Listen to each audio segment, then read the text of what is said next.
Sí, es la tercera localización antes de la pleura, mejor dicho, después de la pleura y la lesión ganglionar, recién viene la lesión a nivel del tejido óseo, ¿no? El 20% se localiza en el tejido óseo, es decir, tejido cortical, y el 80% se localiza a nivel intramuscular. Lo primero que tengo que conocer, los bichos. Su epidemiología en el 50% de los pacientes con tuberculosis han pasado o tienen una tuberculosis pulmonar activa o silente. Su localización en el 90% de los casos es más frecuente a nivel de la columna. Luego a nivel de la cadera, rodilla, sacro, tarso, hombro, codo, ya va bajando en cuanto a su incidencia. Entonces, la columna es el primer lugar donde podemos identificar la tuberculosis. Dentro de su patogenia, no se olviden que tiene que haber un foco primario, y ese foco primario puede ser a nivel pulmonar, a nivel renal o a nivel ganglionar. Esos tres focos son los iniciales. A diferencia de una osteomielitis, siempre su vía es hematógena.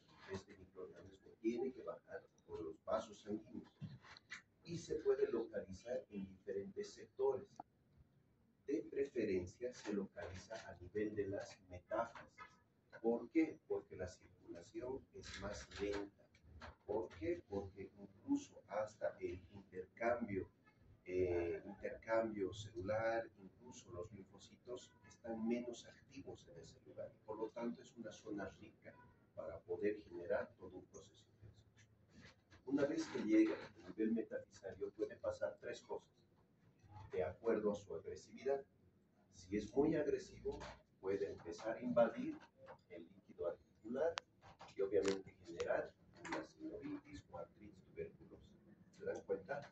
Entonces, nuestro microorganismo ha pasado por la sangre, llegado a la metáfisis y de la metáfisis pasa a la membrana sinovial. Entonces ya tenemos un foco, una sinovitis o una artritis tuberculosa. Esta artritis tuberculosa puede tener dos formas. Puede generar una proliferación fibrosa de tal manera de que tenemos toda la membrana sinovial como una cicatriz fibrosa, tenemos presencia de vellosidades, tenemos los gránulos lisiformes. No se olviden que estas vellosidades son tan grandes que se caen y al caer se forman estos gránulos lisiformes. Y obviamente tenemos una artritis crónica que dura meses o semanas, es decir, es un paciente que tiene una patología crónica. Pero ¿qué pasa si este microorganismo es más agresivo? Entonces empieza a provocar necrosis, y esta necrosis se caracteriza por ser una necrosis gaseosa, blanca, es como leche cortada. Provoca una artritis séptica aguda y obviamente altera la nutrición del cartílago articular, ambos provocando artrosis, pero este de forma rápida y este de forma crónica y silente, poco a poco. ¿Qué pasaría si nuestro microorganismo se queda a nivel de la metáfisis? Si se queda a nivel de la metáfisis, ya tenemos una osteoartritis tuberculosa, foco metafisario. Se genera todo un tejido de granulación. Obviamente este tejido de granulación encuentra una zona muerta al centro, que es el famoso secuestro. Puede invadir a nivel subcondral, puede provocar derrame inflamatorio, no artritis séptica, pero sí puede provocar un proceso de derrame inflamatorio crónico. Y esto puede provocar úlceras epifisiarias atroces. Una úlcera epifisaria provoca una fístula y por lo tanto tenemos emergencia de un líquido blanquecino. Todos estos pacientes no tienen una clínica muy manifiesta, es una clínica solapada, larga, prolongada, sin mucho proceso de. Siguiente, si nuestro microorganismo se va a la diálisis, que es raro y especialmente en niños, ya tenemos la tuberculosis diafisiaria. Por eso van a ver unas manitos que todavía tienen cartílago de crecimiento. Es muy frecuente en los niños y da la famosa dactilitis por espina ventosa. La acción perióstica, aposición de diferentes capas óseas, una periostitis, involucro secuestro, quistes óseos líticos y por lo tanto su huesito se expande. Justamente esto de la espina ventosa es esta forma que ustedes ven aquí. Es como si hubieran inflado toda la diáfisis del tejido. A eso se llama una espina ventosa. Se dan cuenta, tres lugares. Puede ir a la sinovial, puede quedarse en la metáfisis o puede bajar a la diáfisis. Ahora, como les había dicho, mucho depende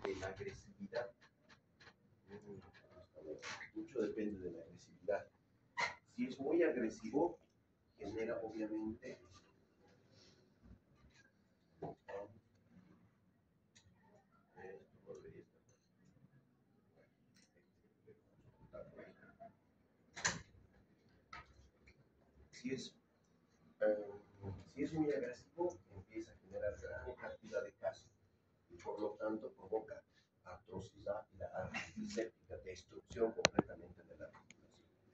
Pero si es una tuberculosis granulosa, obviamente hay un equilibrio entre las defensas del cuerpo y el microorganismo. Entonces, hasta eso depende del estado general del paciente para que este microorganismo no sea tan agresivo y por lo tanto provoca proceso poca calcificación, formación de tubérculos, un proceso prácticamente solapado, crónico, de largo tiempo.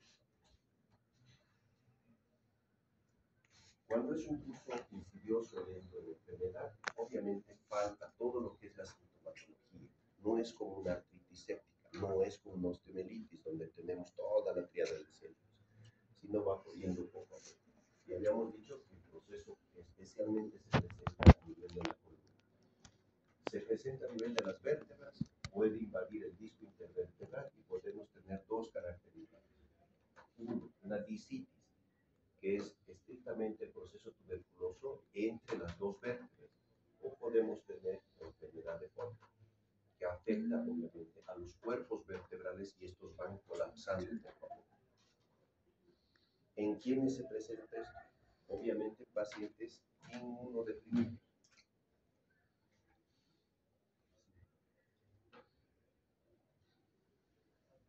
Y si se dan cuenta, cualquiera de estos pacientes los tenemos cerca, los tenemos muy relacionados con nuestra área.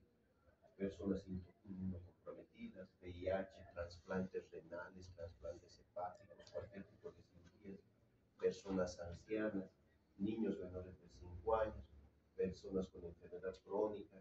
¿Quién no ha visto pacientes con diabetes, con enfermedades renales? Todo el tiempo vemos en los hospitales ese tipo de pacientes. Personas con tuberculosis activa, personas en un contexto social vulnerable, es decir, que están en condición de calle, y obviamente nosotros, profesionales de salud, nadie está excepto de tener alguna patología de base y nosotros tampoco. Nosotros mismos tenemos en nuestro servicio pacientes con artritis reumática, con diabetes, y estamos circulando en un mismo ambiente donde hay pacientes con tuberculosis. Por lo tanto, somos susceptibles a generar esta patología. Clínica. La clínica lo vamos a dividir en 3 periodos. Un periodo de invasión, un periodo de estado y un periodo de reparación. En el periodo de invasión, como todo síndrome tóxico infeccioso, fiebre, pérdida de peso, sudoración nocturna, decaimiento. Lo que más llama la atención es la pérdida progresiva de peso y la sudoración nocturna. Eso es lo que más le llama la atención al paciente. Síntomas locales: leve dolor, hipersensibilidad a nivel de la región. Si es en la rodilla, podemos encontrar el signo de calor. El signo de calor es como si estuvieran agarrando una especie de plastilina, y eso generalmente en la rodilla. Todo lo que es el espacio cuadricipital se llena de este tejido de granulomatoso, y cuando ustedes tocan es pastoso, es como una plastilina. Si bien no deja una huella, pero sí lo puedes hundir y obviamente se vuelve a su normalidad. Eso es bien típico de la tuberculosis a nivel de la rodilla. Contracturas musculares, de acuerdo a donde afecte, rigidez muscular, debilidad, o sea, todo un síndrome tóxico infeccioso que se presenta. Un periodo de estado, donde obviamente ya hay una lucha entre el hospedero y el microorganismo. Ahí empezamos a tener deformidades. Este tipo de deformidades, dolor mucho más intenso, articulaciones, si es en la espalda, esta prominencia, esta suda. Si es en la rodilla, el famoso tumor blanco, tumor grande, aumento de volumen exagerado. Obviamente, como nuestro paciente ha sufrido una patología crónica, atrofia muscular. El absceso frío ocifluyente es bien típico. Cuando nosotros hemos visto en cualquier servicio un absceso, lo primero que notamos es que la zona está roja, es más caliente y es ocifluyente, ¿no ve? En este caso no hay ese eritema, no hay dolor, pero sí notamos esa ocifluencia, esa renitencia que se presenta en la palpación. Incluso te da sospechas de que no fuera un edema o algo más. Y cuando obviamente hacemos una heridita, empieza a salir el líquido gaseoso, ¿no ves? Blanco, no característico como la pus que nosotros normalmente vemos. fístulas secretantes, obviamente, empieza cualquier proceso infeccioso busca a través de los diferentes tejidos salir al exterior y por lo tanto, si se encuentra a nivel de la columna, irritación neurológica. Un periodo de reparación donde este microorganismo ya está evolucionando, está disminuyendo el número de colonias, nuestro cuerpito está empezando a ganar, está tratando de reparar toda esa agresión. En ese momento, ¿qué tenemos? Mejoría del estado general, mejora todo el estado general, su aumento de peso. Lo malo es que por el tiempo de postración tenemos atrofia muscular y se quedan actitudes viciosas. Esa articulación que se ha destrozado, llámese columna, llámese rodilla o cualquier otro segmento, ya no tiene ese movimiento que tenía normalmente. Por lo tanto, entra en un proceso de anquilosis. Cicatrices después de las fístulas, asimetrías, alteraciones de la marcha, todo lo que son secuelas de un proceso infeccioso crónico. Radiológicamente, como vemos, los mismos periodos. En el periodo de invasión hay distensión de las partes blandas. No se olviden que en una radiografía no solamente vemos huesitos, sino también vemos tejido celular subcutáneo, incluso hasta el borde de la piel. Notamos que las partes blandas se encuentran aumentadas. Después, escasa reacción perióstica, a diferencia de un tumor, a diferencia de una osteomielitis, como es crónico el proceso, el periósteo no se irrita mucho y por lo tanto no hay mucha irritación perióstica. Osteoporosis regional, sí. Como el paciente no mueve la articulación, se empieza a descalcificar toda la articulación y empieza a haber este tipo de osteoporosis alrededor de la articulación. Lo mismo pasa en este segmento. Nótese el contraste entre todo lo que es la diáfisis y cerca de la articulación. Esta es una osteoporosis regional que puede ser por desuso o por la invasión del mismo microorganismo. Disminución de la interlínea articular, especialmente si tenemos una artritis tuberculosa. Ese cartílago articular no se nutre correctamente, no hay un líquido sinovial que lo nutra, el cartílago subcondral se encuentra completamente inflamado y por lo tanto va disminuyendo su altura de cartílago. Y obviamente, manchas translúcidas carentes de arquitectura ósea, justamente todas estas manchitas que vemos. En el periodo de estado ya tenemos la típica imagen en sacabocados. Empezamos a ver geodas, empezamos a ver igual, imágenes en sacabocados en diferentes lugares, ¿lo ves? Imágenes, luxaciones. Estas luxaciones, obviamente, cuando se han lastimado toda la articulación, empieza a perder la relación gracias a la alteración del grupo muscular, donde uno flexiona, el otro extiende y por lo tanto se va deformando la articulación. Bien importante esto. Es pregunta de examen. Uno de estos no corresponde a la triada de Femister, vamos a ponerlo, ¿ve? Y es justamente la triada de Femister hace relación con la tuberculosis. Osteoporosis periarticular, erosiones óseas periféricas y ensanchamiento gradual o estrechamiento gradual de la superficie articular. En el periodo de reparación, ¿qué es lo que vemos? Y empezamos a ver que el espacio articular completamente se pierde y es reemplazado por un callo prácticamente, ¿no? Igual, en este sector, la rodilla se encuentra ya prácticamente anquilosada y obviamente reparada por tejido óseo. Incluso los abscesos se pueden calcificar. Otros estudios que nos pueden ayudar, una ecografía. Cuando nosotros vemos un absceso, lo primero que pensamos es lesión de partes blandas. Podemos pedir una ecografía que justamente nos muestra las imágenes llenas de un tejido. Obviamente la ecografía no te va a decir que es casi es un proceso infeccioso, no, pero por lo menos te dice la cantidad de líquido que se encuentra. La tomografía nos sirve, sí, para determinar con mejor detalle las lesiones óseas, especialmente en estructuras profundas, como son la columna. La resonancia magnética, igual, si queremos ver discos intervertebrales invadidos por un proceso infeccioso, es muy importante una resonancia magnética. Laboratorios, dentro de los laboratorios tenemos muchos. Ahora, mucho depende de la velocidad que nosotros queramos para poder llegar al resultado. Si se dan cuenta, tenemos el cultivo, no stringency. ¿Cuánto tarda? 6 a 8 semanas. Entonces, tu paciente internado con su proceso infeccioso, esperar 6 a 8 semanas es demasiado, ¿no ve? Por lo tanto, vamos recurriendo a estudios un poco más rápidos, como la prueba de la tuberculina, 48 a 72 horas.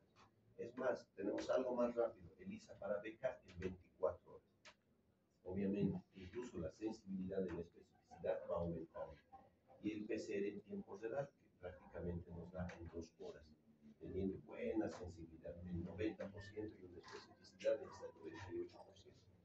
Obviamente, cada estudio laboratorio es caro. A medida que quieres hacerlo más rápido, es mucho más caro. ¿No ves? Si están obviamente asegurados, no hay mucho problema. Recurrimos a lo más corto, obviamente para tener menos tiempo de internación y hacer algún procedimiento quirúrgico. Pero si el caso es crónico y estamos en un servicio público, tenemos que recurrir a cultivos. Y mientras tanto, iniciar un tratamiento sospechando en esta patología. ¿Y qué tratamiento le vamos a dar? Ustedes ya saben el tratamiento de la tuberculosis, que normalmente dura ¿cuántos meses? Sí. En este caso, ¿cuánto tiempo dura? 12 meses. 12 meses. ¿Se dan cuenta? Es justamente bajo el principio de que el tejido óseo y especialmente la parte medular es como un panal de abejas. Y en ese panal de abejas, en cada uno de sus espacios se encuentran los microorganismos y por lo tanto generan mayor resistencia a los antibióticos. Y por lo tanto necesitamos mucho más tiempo, una fase intensiva de 2 meses donde utilizamos los 4 antibióticos, ¿no? Los mismos, isoniazidas, rifampicina, piracinamida y etabuterol. Una fase continua ya esterilizante de 10 meses, el tratamiento muy prolongado. Obviamente el paciente puede hacer alergias, puede hacer rechazos, puede hacer abandonos y por eso muchas veces este tipo de patologías deja secuelas muy invalidantes en nuestros pacientes, porque hay que ser bastante estricto con el tratamiento. Casos típicos, por ejemplo, la tuberculosis, la espondilitis tuberculosa. Hay 2 variantes que entran dentro del examen. Voy a poner ahí correlación de las filas, ¿lo ven? Cuando les hable de enfermedad del anelón, ustedes tienen que pensar que el origen de la tuberculosis se ha ido en el arco posterior de una vértebra. Cuando les hable de la enfermedad de Pott, ¿dónde se encuentra el origen? En el cuerpo vertebral. Entonces ahí van a ir correlacionando, ¿lo ven? O coxitis tuberculosa, igual, raro, difícil para nosotros, ¿por qué? Porque nos podemos confundir con una necrosis aséptica de cabeza femoral, una artritis séptica, podemos confundirnos con una artrosis grado 4, grado 5 que ha destruido la articulación, una secuela de una displasia de cadera. ¿Se dan cuenta? No es nuestro primer diagnóstico, ¿será tuberculosis? No, sino entonces vamos saliendo poco a poco. Y dentro del protocolo, por ejemplo, para esta lesión que nosotros tenemos acá, ¿a esto qué le vamos a poner? Prótesis, ¿no ve? Entonces lo primero que vamos a hacer es una punción. Agarramos un ecógrafo con una aguja espinal, introducimos hasta la cápsula articular y lo primero es que aspiramos el contenido. Una vez aspirado el contenido, mandamos al laboratorio y confirmamos si está aséptico ese sector o tiene algún proceso infeccioso de tipo tuberculoso. Por eso es un poquito raro y especialmente complicado para nosotros llegar al diagnóstico. Sinovitis tuberculosa, muy frecuente. Cuando el paciente viene con desarmes articulares de forma reiterativa, y ustedes en la consulta externa o ven al paciente, le dicen, tiene un derrame, le voy a sacar el líquido de su articulación, y luego de aquí a unos 3 semanas vuelve, otras 3 semanas o 2 semanas vuelve, y vuelve, y vuelve, entonces tenemos que sospechar en una sinovitis tuberculosa. Se engrosa toda la membrana sinovial y aparece el típico tumor blanco, un aumento de volumen que no presenta un proceso inflamatorio muy exagerado, pero obviamente cuando tú tocas, el signo de calor se hace presente, es empastamiento de todo lo que es el espacio cuadricipital y las 2 correderas laterales de la rodilla. En niños, la espina ventosa. No se presenta en adultos, no hemos visto en otros tipos de población, pero sí en los niños. En los niños, ya hay grado de crecimiento, noten si hay aumento de volumen en una de las falanges, entonces hay que sospechar. ¿Con qué podríamos confundirlo, compararlo? Con un encondroma. Los encondromas son tumores muy frecuentes que se presentan a nivel de las manos y los pies y provocan lo mismo, insuflan toda la articulación, todo el huesito. ¿Lo ve? A diferencia de este tipo de lesiones, el contenido es una especie de gelatina, por lo tanto se ve transparente. En este caso no, se ve prácticamente radio opaco. Entonces hay que estar pendientes. Muy bien, muchachos.